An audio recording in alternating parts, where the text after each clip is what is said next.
পুলিশের মনোবল ভাঙলে লাঠি নিয়ে বাড়িঘর পাহারা দিতে হবে বললেন পুলিশ কমিশনার।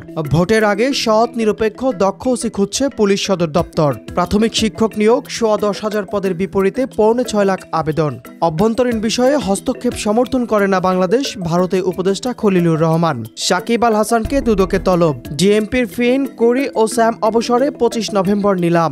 মুশফিক লিটনের সেঞ্চুরি, রেকর্ড জুটিতে বাংলাদেশের 476। পুলিশের মনোবল ভাঙলে আপনাদের লাঠি নিয়ে বাড়িঘর পাহারা দিতে হবে জানিয়েছেন ডিএমপি কমিশনার সাজ্জাদ আলী। বলেছেন, অনেক কষ্টের ফলে পুলিশের মনোবল ফিরে এসেছে। আবার পুলিশের মনোবল ভাঙার চেষ্টা করবেন না, তাহলে আপনাদের 5 আগস্টের পরবর্তী সময়ের মতো বাঁশের লাঠি নিয়ে বাড়িঘর পাহারা দিতে হবে। ডিএমপি কমিশনার বলেন, একটি বিষয় সামাজিক যোগাযোগ মাধ্যমে ব্যাপক ভাইরাল হয়েছে। পুলিশ যখন কোনো একটি অরাজকতা ঠেকানো বা প্রতিহতের চেষ্টা করছিল, তখন আমার অফিসারদের সাথে কি ধরনের ব্যবহার করা হয়েছে, এটা অত্যন্ত দুঃখজনক। যারা এই ধরনের ব্যবহার আমার অফিসারদের সাথে রাজপথে, রাস্তায় করেন, আমি তাদেরকে অনুরোধ করব, আমার অফিসারদের সাথে আপনারা এহেন আচরণ করবেন না।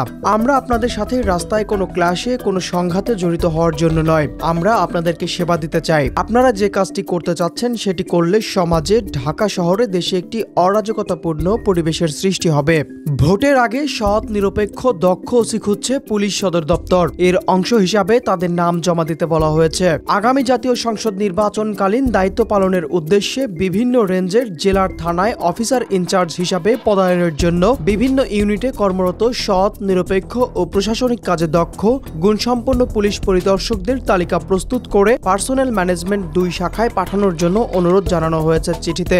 প্রাথমিক শিক্ষক নিয়োগে 10,000 পদের বিপরীতে 6.25 লাখ আবেদন। সরকারি প্রাথমিক বিদ্যালয়ে প্রায় 10,000 সহকারী শিক্ষক নিয়োগে প্রথম ধাপে 6 বিভাগের আবেদন চলছে। বৃহস্পতিবার দুপুর পর্যন্ত এতে আবেদন করেছেন 6 লাখ চাকরি প্রার্থী। এদিকে অনলাইনে সহকারী শিক্ষক পদে আবেদন প্রক্রিয়া শেষ হচ্ছে আগামীকাল শুক্রবার। এরপর আর আবেদনের সময়সীমা বাড়ানো হবে না বলে জানিয়েছে প্রাথমিক শিক্ষা অধিদপ্তর সূত্র। আবেদনের আরও একদিন সময় থাকায় এবং অনেকে ফি জমা দেওয়ার অপেক্ষায় থাকায় আবেদনকারীর এ সংখ্যা আরও 1 লাখ বাড়তে পারে বলে মনে করছেন প্রাথমিক শিক্ষা অধিদপ্তরের কর্মকর্তারা।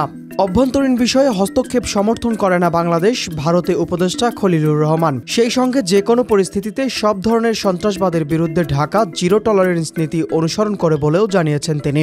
বৃহস্পতিবার দিল্লিতে দেশটির প্রধানমন্ত্রীর কার্যালয়ে আয়োজিত 7ম জাতীয় উপদেষ্টা সম্মেলন কলম্বো নিরাপত্তা কনক্লেভে বক্তব্য দিয়েছেন উপদেষ্টা খলিলুর রহমান। সাকিব আল হাসানকে দুদকে তলব। শেয়ারবাজার সংক্রান্ত মামলার আসামি ক্রিকেটার ও মাগুরা 1 আসনের সাবেক সংসদ সদস্য সাকিব আল হাসানকে জিজ্ঞাসাবাদের জন্য তলব করেছে দুর্নীতি দমন কমিশন। চিঠিতে তাকে আগামী 26 নভেম্বর হাজির হওয়ার জন্য বলা হয়েছে।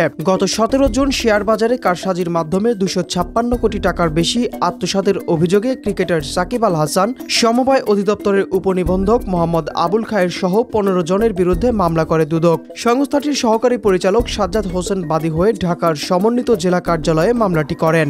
ঢাকা মেট্রোপলিটন পুলিশে বহু বছর ধরে কাজ করছে ফিন, কোরি ও স্যাম নামে 3টি কুকুর। এখন তারা অবসর জীবনে যেতে প্রস্তুত। দীর্ঘদিনের বিশ্বস্ত এই 4 পেয় সঙ্গীদের নতুন জীবন আরামদায়ক ও নিরাপদ করতে নতুন মালিক খুঁজছে ডিএমপি। ফিন, কোরি ও স্যাম দিনের পর দিন গন্ধ শুকে বিপদ শনাক্ত করেছে, অপরাধ স্থল পাহারা দিয়েছে এবং তাদের পরিচালনাকারীদের পাশে দাঁড়িয়েছে বিশ্বস্ততার সাথে।